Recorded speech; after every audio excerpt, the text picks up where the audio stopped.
Ja arī tavā dārzā ir kāds brīvās dabas stūrītis, tad ļoti iespējams mūsu šodienas stāsts tev var noderēt. Šeit pie kāpes sakopšanas mēs strādājam jau 2. sezonu, un sākumā šeit izskatījās tā.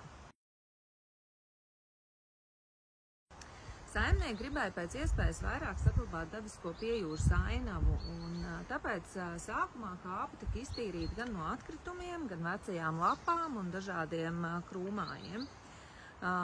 Tad mēs pa virsmu uzbērām tīru dzelteno smilti, un no apstādījumiem šeit ierīkojām pavisam nedaudz. Ir savvaļas rozes, nedaudz kalnu priedītes, tam visam pa vidu mazliet zālīte un vēl kāds laukakmenis.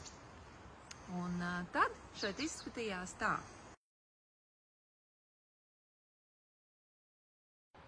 It kā jau nebija slikti, un tāda savvaļas kāpa mums arī sanāca, bet šogad mūsu meistariem lieliski izdevās izveidot atbalsta sienu no koku brusām.